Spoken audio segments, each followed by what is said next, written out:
நீ நான் காதல் சீரியலில் இனிய எபிசோடில் நிச்சயதார்த்தத்தை நிறுத்துறதுக்காக முரளி பண்ணின பிளான் என்ன அப்படின்னு பார்த்தீங்கன்னா, சீப்பை ஒழிச்சு வச்சுட்டா கல்யாணம் நின்றுடும் அப்படிங்கிற மாதிரி ஒரு ஃபுட்பாலை எடுத்து நிச்சயதார்த்த தாம்பழத்தட்டை மாற்றும் போது அந்த ஃபுட்பாலில் அடிச்சு விட்டுறாப்புல.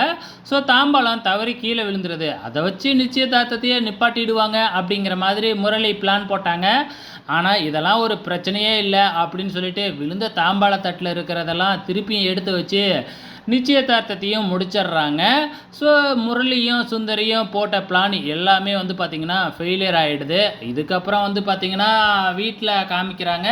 ஸோ நம்ம அஞ்சலியும் கிருஷ்ணன், இனிமேக்கு அஞ்சலியை பொறுத்தளவு கிருஷ்ணன் இல்லையா முரளி.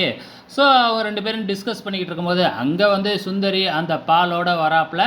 ஸோ அந்த பாலில் தானே வேணும்னே மாத்திரையை மருந்தையும் கலந்து கொடுத்துக்கிட்டு இருக்கிறாங்க. ஸோ இப்போ நம்ம சுந்தரி வந்து பார்த்திங்கன்னா முரளியை தனியாக அழைச்சிக்கிட்டு போயிட்டு பேச ஆரம்பிக்கிறாங்க.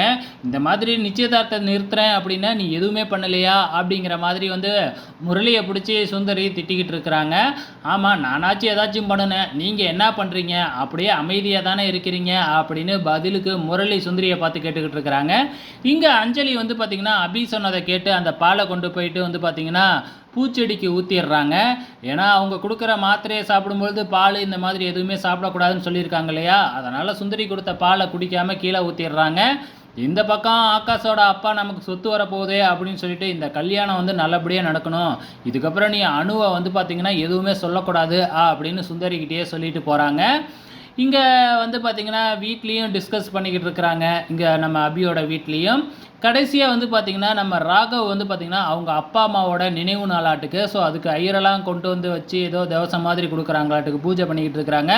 அங்கே அபி வராங்க. அபி வந்துட்டு இவங்க தான் உங்கள் அப்பா அம்மாவா அப்படின்னு சொல்லி ராகவ்கிட்ட கேட்குறாங்க. ஆமாம் அப்படின்னு சொல்லிக்கிட்டு இருக்கிறாங்க. அப்போ ராகவ் வந்து பார்த்திங்கன்னா மாலை போடுறாப்புல. அப்போ ஒரு பக்கெட்டு மாலை கீழே விழுந்துருது. அந்த நேரம் பார்த்து நம்ம ராகவுக்கு ஃபோன் வருது. ஸோ அந்த இடத்துல யாருமே இல்லை. ஒரு மாலை கீழே கிடக்குது இல்லையா, அதை எடுத்து மாட்டலாம் அப்படின்னு நம்ம அபி போகும்பொழுது சேலை ஃபோட்டோவில் மாட்டி கீழே விழுவ போகுது. அதை ராகவ் கவனிச்சுட்டு பிடிச்சிட்றாப்புல. அதுக்கப்புறம் அபியை வந்து பார்த்திங்கன்னா கண்ணா பின்னான்னு திட்டிடுறாங்க. நம்ம அபி அழுவவே ஆரம்பிச்சிடுறாங்க. அதுக்கப்புறம் அஞ்சலி வந்து தான் சமாதானமே படுத்துகிறாங்க. ஸோ இன்னி எபிசோடில் இதுதாங்க நடந்திருக்கு. நாளைக்கு என்ன நடக்க போகுது அப்படிங்கிறத வெயிட் பண்ணி பார்க்கலாம்.